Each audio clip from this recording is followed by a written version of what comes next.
মা, আমি সব সময় দেখি পরীদের সৌন্দর্য একই থাকে, কখনো নষ্ট হয় না। তুমি তো সব সময় একই রকমই আছো। হ্যাঁ, কারণ আমরা জাদু জানি, জাদু দিয়ে আমরা আমাদের সৌন্দর্য ঠিক রাখি। ও, তার মানে আমিও জাদু দিয়ে আমার সৌন্দর্য ঠিক রাখতে পারবো, কিন্তু সেটা কিভাবে?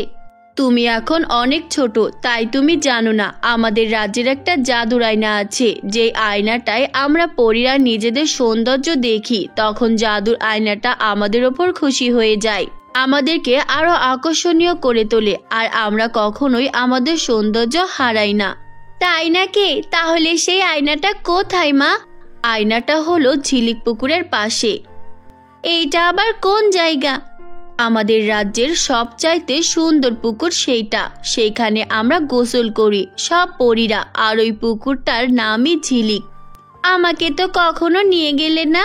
তুই আরেকটু বড় হ, তারপর নিয়ে যাব। ছোট পরীরা ওইখানে যায় না। আচ্ছা বুঝেছি, আমাকে নিবে না, আমি একাই চলে যাব। ছোটরা অনেক কিছুই বোঝে না। যাওয়া যেহেতু নিষেধ, তোর যেতে হবে না। তারপর ক্ষতি হলে আমি কিছুই করতে পারবো না। কোনো ক্ষতি হবে না, আমারও তো জাদু শক্তি আছে। তখন লালপরি তার মায়ের কথায় অবাধ্য হয়ে ঝিলিক পুকুরের খোঁজে বের হলো, আর কিছু দূর যাওয়ার পর দেখতে পেল একটা রাখাল বাঁশি বাজাচ্ছে। তখন পরি অন্য রূপ নিয়ে সুন্দরী একটা মেয়ে হয়ে রাখালের সামনে গেল আর বলল, বাহ, কি সুন্দর বাঁশির আওয়াজ, মন তো ছুঁয়ে যাচ্ছে। কে তুমি? আমাকে চিনবে না, আমি অন্য গ্রামে থাকি। তুমি এখানে এসেছো কেন? আমরা এখানে মানে আমার নানির বাসায় এসেছি। ও তাই? হ্যাঁ, এইসব কথা পরে, আমি তো বাঁশি শুনে মুগ্ধ হয়ে গেলাম। তুমিও ভারী মিষ্টি মেয়ে। রাখালের মুখে পরীর এই কথা শুনে নিজেকে তখন আরো সুন্দরী ভাবতে লাগলো। তখন গ্রামের অন্য কিছু মেয়েরাও রাখালের বাঁশি শুনে আসলো। এই মেয়েগুলো হঠাৎ করে এখানে চলে আসলো। তারাও আমার বাঁশির ভক্ত।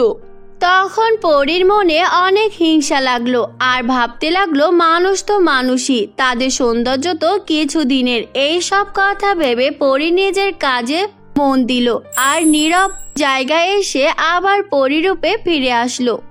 এখন আবার আমার জাদুর আয়নাটা খুঁজি। তখন একটা কোকিল উড়ে যাচ্ছিল।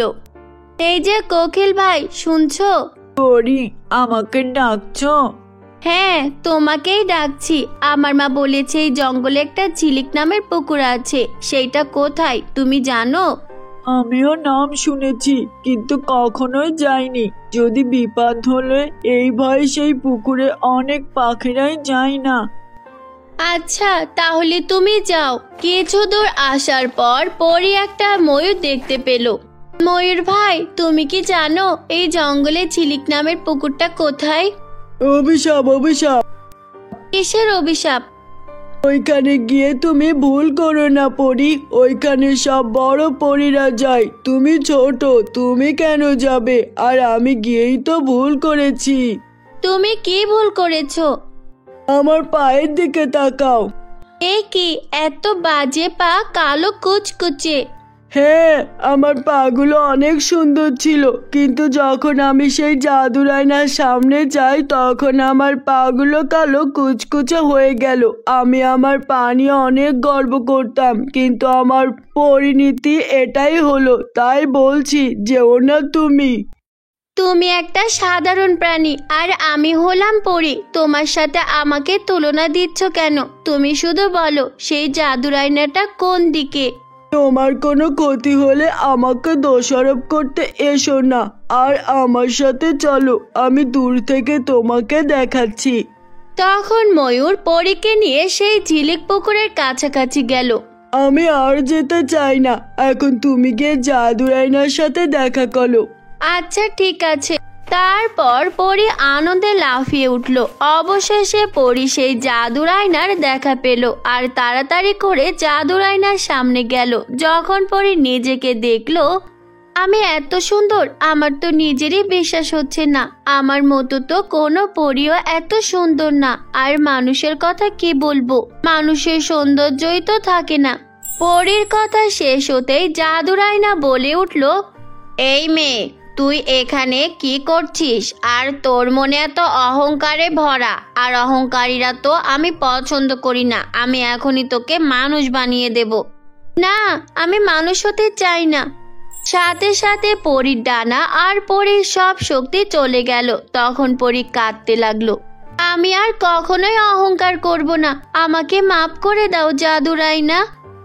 কিন্তু জাদুরাইনা পরীর কোনো কথাই শুনল না। তারপর পরী মনে কষ্টে জঙ্গলে বসে থাকলো। তখন রাখাল বালক বাঁশি হাতে নিয়ে পরীর সামনে আসলো আর বলল, এ কি, তুমি কাঁদছো কেন?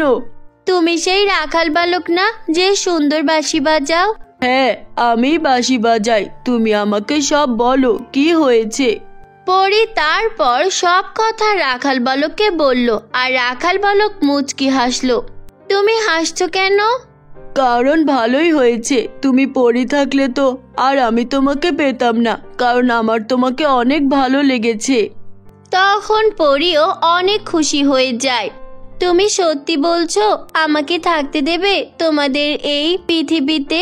আমি তো ভেবেছিলাম এবার মনে হয় আমায় একাকিত্বই মেরে ফেলবে।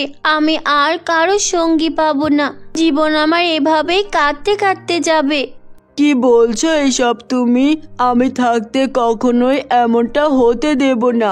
তুমি আমাদেরই সাথে থাকবে, আর জীবনের কষ্ট তোমায় কখনোই আমি বুঝতে দেব না। আজকের পর থেকে আমি তোমার সব দায়িত্ব গ্রহণ করলাম। রাখাল বালকের কথা শুনে পরী অনেক স্বস্তি পেল। এরপর থেকে পরী সাধারণভাবে গ্রামবাসীদের মতো করে জীবনযাপন করতে লাগলো। দেখতে দেখতে পরীর যখন 18 বছর পূর্ণ হলো, তখন রাখাল বালক পরীকে বলল, পরি, এখন তুমি কি চাও? তুমি কি আবারও পরিরাজ্যে ফিরে যেতে চাও, নাকি আমাদেরই মাঝে থাকবে? সবকিছু তোমার উপরে। আমি তোমাকে জোর করে কিছুই চাপিয়ে দিতে চাই না। তোমার মন যা চাই তুমি তাই করবে। রাখাল বালক, আমি এই কয়েক বছর তোমাদের সাথে থেকে অনেক কিছু শিখেছি। আমি বুঝতে শিখেছি মানুষের জীবনযাপন কেমন হয়। তাদের মাঝে থেকে আমি নিজেকে ধন্য মনে করছি। আমি তাদেরকে অনেক ঘৃণা করতাম আর অহংকার করতাম। আজকে থেকে আমি কথা দিচ্ছি, আমি যে পড়েছিলাম এটা আমি ভুলে যাব, আর আমি তোমাদের সাথেই থাকতে চাই। পরীর কথা শুনে রাখাল বালক অনেক খুশি হলো। এরপর খুব ধুমধাম করে এলাকাবাসী রাখাল বালক ও পরীর বিয়ে সম্পন্ন করলো। বিয়ের পর পরী রাখাল বালকের সাথে সাধারণভাবে জীবনযাপন করতে লাগলো। আর এভাবে সে তার বাকিটা জীবন সুখে স্বাচ্ছন্দ্যে হাসি আনন্দে কাটিয়ে দিল। তো বন্ধুরা, কেমন লেগেছে আমাদের আজকের গল্পটি? যদি ভালো লেগে থাকে তাহলে এই চ্যানেলে লাইক, কমেন্ট এবং সাবস্ক্রাইব করে দিও। আর তোমরা যারা তোমাদের নাম দিয়ে গল্প শুনতে চাও তারা তোমাদের নামটি কমেন্ট বক্সে লিখে দাও। আমরা পরবর্তী গল্পে তোমাদের নাম ব্যবহার করব। আর নতুন নতুন গল্প পেতে আমাদেরই পাশে থেকো। দেখা হচ্ছে পরের কোনো নতুন গল্প নিয়ে। ততক্ষণ ভালো থেকো বন্ধুরা। আল্লাহ হাফেজ।